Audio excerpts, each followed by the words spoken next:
This lesson looks at forms of angle measures. There are different forms of angle measures because there are also different degrees of accuracy that are desired. So decimal degrees are something you may be familiar with. So for example, if you have a partial degree, you'll write it as a decimal. But remember, decimals are out of 100, and they're often rounded. So sometimes this decimal approximation isn't exactly very accurate.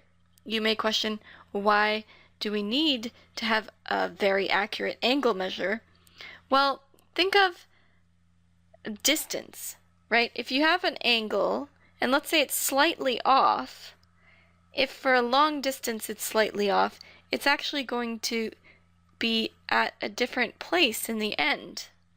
So this can apply to, for example, ships cruising at a certain angle away from north, so northeast by 15.25 degrees. Well, what if that 0.25 was actually supposed to be 0.258792? Well, that little difference might make or break where you end up, depending on how far you're going. So degrees of accuracy are actually quite important. So decimal degrees, just like you know it, are out of 100, so they're in the base 10 system for the portion here, 0.25. However, there's a more accurate system that was used by the ancient Babylonians, where we still use this, in fact, when we measure time, and that's seconds, minutes, and degrees. Degrees acting just like our hours do in time. So all of these are multiples of 60 instead of multiples of 10. Here we've got a base 10 decimal system for deci implying 10, and degrees, minutes, seconds is a base 60 system. So what this means is that in this notation, seconds are signified by 2 primes, minutes 1 prime, and degrees with a degree symbol. And they act exactly like hours, minutes, and seconds. So let's look at how we're going to convert from one to the other. So we've got a degree here. How do we make this into a DMS format? Well, first of all, the 15, that's set. We know that this is 15 degrees for sure. But now we want to look at the 0.25. So 0.25, how are we going to make that into base 60? Well, think of what you would do if you had 0.25 of an hour. How many minutes would that be? Well, wouldn't you just take 0.25 times 60? Sure you would. 0.25 of 60, you multiply it by 60, that gives you 15 minutes. Does that make sense? 15 out of 60 is 0.25.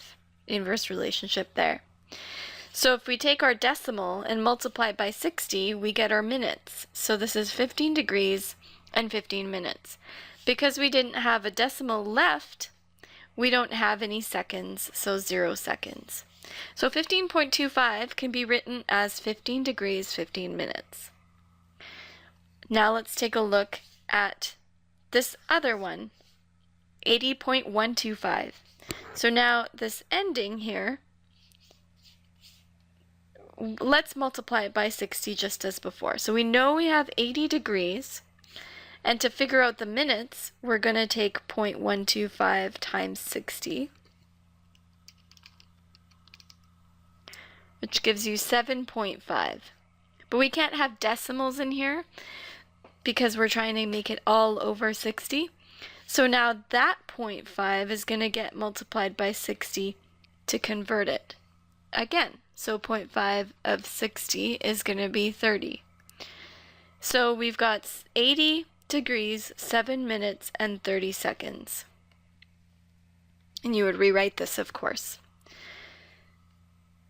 Now, if you are still left with a decimal at the end, just round it off so that it's in degrees, minutes, and seconds. You'll notice that it is actually still more accurate than rounding it to say 1, 2, or 3 decimal places. Now, how do we go the other way? So this way, we were multiplying by 60. What do you think we do this way?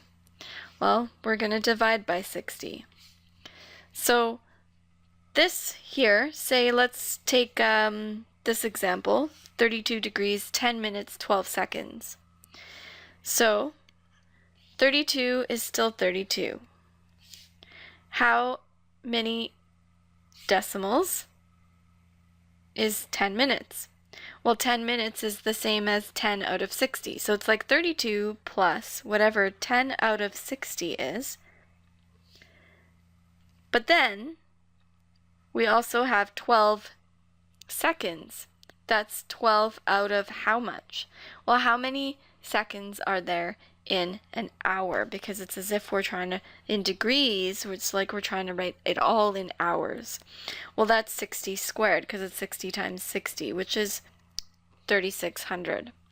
So now when you perform that calculation, that's 32 plus 1 over 6, which is 0.16 repeated, plus 12 over 3,600, which is 0.003 repeated. And now let's just add those, and when you add them on the calculator so that they're as accurate as possible, you end up with 32.17 degrees. Okay, we'll try this one. Convert this one back. So 65 degrees, 30 minutes, 45 seconds. So we're going to say, well, that's 65 plus 30 minutes, which is out of 60, plus 45 seconds, which is out of 3,600. So when you run that through,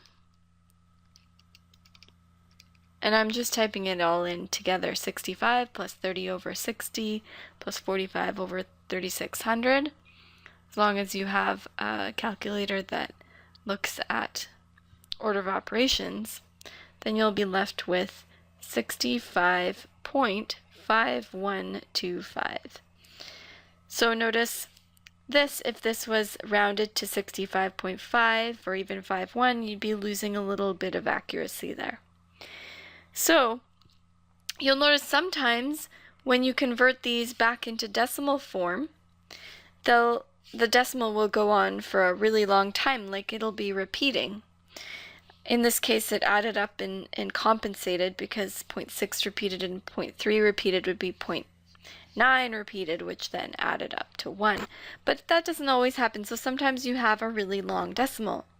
So if you have a really long decimal, quite often it'll say round to the nearest hundredth, for example. So then you can round, so this one to the nearest hundredth would be 65.51.